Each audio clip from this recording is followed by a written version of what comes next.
Leero mumanya Celeb One nkuleeteddewo Azawi era ng'ono muyimbi okuva wano mu ggwanga erya Uganda wali mu kibiina ekya Swans Avenue. Nkwaniriza ku Falcao Official omukutu okaawo ogenda okuba ng'oyita okumanya byonna ebikwata ku baseleb bo ab'enjawulo wano mu ggwanga Uganda ate era ne wabweru wa Uganda. Ate nga gwanyumirwa firimu ez'ebina Uganda zizanyiddwa mu lulimi Oluganda, beera ng'osubscribinga ku mukutu kubanga ogwo gwe mulimu gwaffe omukulu kubanga tukutuusaako ezo firimu ez'obutundutundu nga zizanyiddwa mu lulimi Oluganda. Era nga ssaawa zino kafirimu kaffe akaliko bakayita First Love oba omukwano omukake, beera ng'okanoonyako ate obeere nga onyumirwa. Kati nkugambye olunaku olwaleero nkuleetedde Azawi era nga tugenda kuba tumanya Azawi yaani mu industry eya music wano mu ggwanga Uganda, era nga tugenda kuba tumanya amannya ge, emyaka gy'alina wamu na biki by'asobodde okuba nga nte atuukako ebbanga ly'amaze nga ayimba, era nga sigenda kubeera nga nte nkulwisa okuggyako okubeera nga nte ntandikirawo obeere nga omanya biki ebikwata ku muyimbi wo Azawi. Njaga kutegeeza nti Azawi amannya ge amazaale oba amannya ge agaddala ye Priscilla Zawedde, wabula ng'erinnya ery'oku stage erimanyiddwa obulungi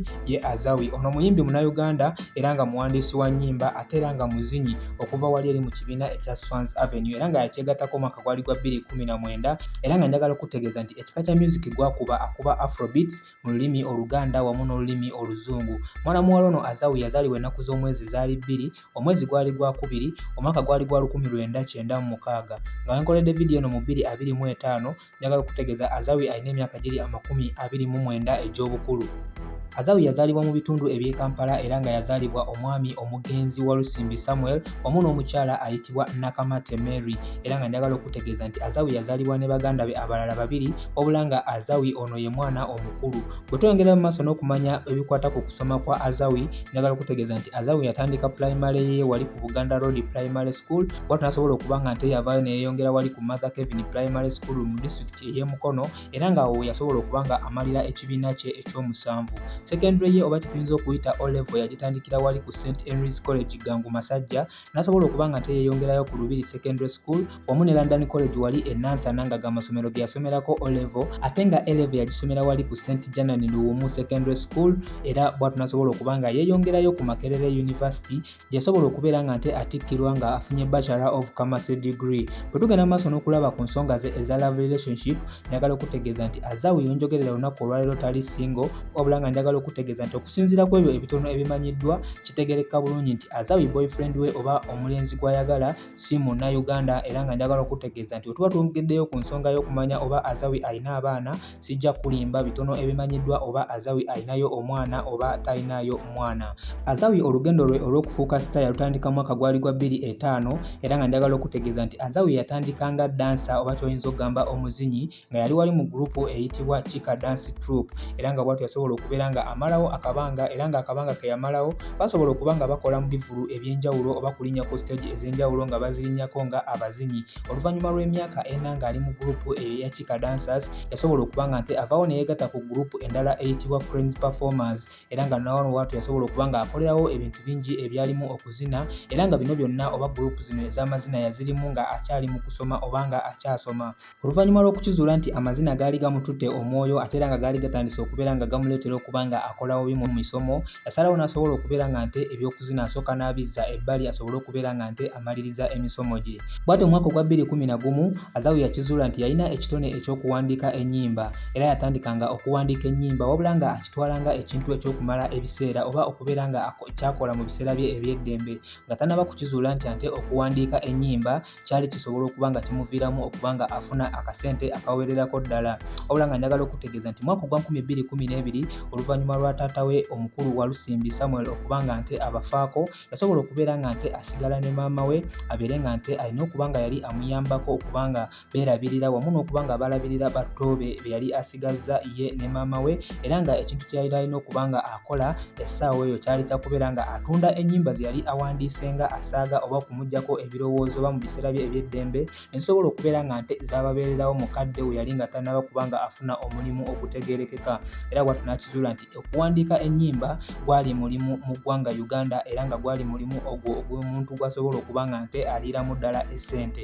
Ku myaka emito Azawi gye yalina yasobola okubeera nga nte agenda mu maaso nga awandiika ennyimba era nga kino kyamuyambako okuba nga amiitinga abantu ab'enjawulo naddala abayimbi abanene okugeza nga Eddie Kenzo era naye eyamuyambirako ddala okubeera nga amukonekitinga ku bayimbi ab'enjawulo okwalinawo bye yasobola okubeera nga nte awandiikira ennyimba okugeza nga Nina Rose, Lydia Jasmine, Carol Nantongo, Vinka wamu ne Eddie Kenzo yennyini. Bwekutyo omwaka ogwa 2015 njagala okutegeeza nti Azawi yasigala awandiika ennyimba wamu n'okubeera nga nte ayambako maama we wali mu restaurant gye baali batandikawo okusobola okubeera nga nte bafunamu akasente akatambuza obulamu. Oluvannyuma lw'ebbanga nga liyiseewo bw'atyo Azawi yasobola okuba nga asuulawo omulimu gw'okukola nga waiter mu restaurant wamu ne maama we n'asobola okuba nga yafuna obudde obwawandiika oluyimba olumanyiddwa nga Queen Amino era nga ono yalina ekiruubirirwa kyali kyakulutunda eri abo abayimbi abalina erinnya eddene oba abayimbi abaali bakola obulungi mu mwaka ogwo. Bw'atyo ate mu kifo ky'okuba nga afuna omukisa okulutunda lwamuyambako ate okubeera nga nte afuna omukisa ogujoyininga Swans Avenue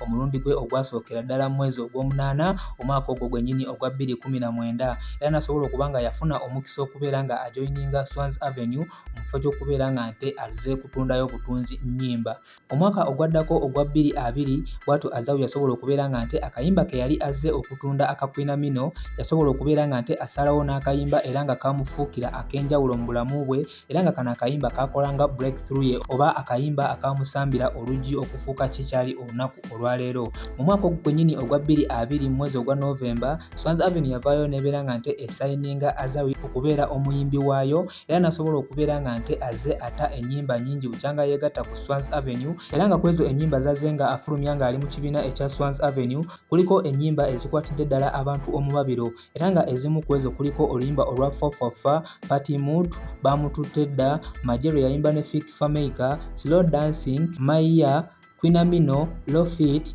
Masavu wamu n'ennyimba endala ez'enjawulo. Ate nga bwe tuba tweyongeddeyo maaso n'okulaba Azawi biki byazze nga afuna mu music industry katugeze oba awards njagala okutegeeza nti Azawi bukyanga atandika okuyimba yakawangula awards ezisoba mu 21 era nga kwezo kuliko award gye yawangula wali mu Jazz Award mwaka ogwa 2021 eya Female Artist of the Year. Ate nga bwe tugenda maaso n'okulaba ezo records omukyalo ono Azawi zazze nga awandiika ng'ayita mu kuyimba njagala okutegeeza nti Azawi mwaka ogwa 2021 yafuuka omuyimbi omukyala yasookera ddala okuva wano mu ggwanga erya Uganda okubanga alabikira ku New York wamu ne Los Angeles Times Square era n'abeera omuyimbi ow'okusatu wano mu ggwanga erya Uganda era ng'omuyimbi yasooka okulabikira ku Times Square wano mu ggwanga erya Uganda yali Eddie Kenzo wamu ne Bobby Wine bw'atyo ne Azawi n'abeera nga nte abeegattako. Bwe tweyongerayo maaso n'okulaba ebyobugagga bya Azawi mwaka guno ogwa 2025 njagala okutegeeza nti wenkoledde vidiyo eno mu 2025 ng'ebyobugagga bya Azawi bikubisibwamu emitwalo giri 16 mu nsimbi eza dola era nga zino ssente azifunye ng'ayita mu kutunda ennyimba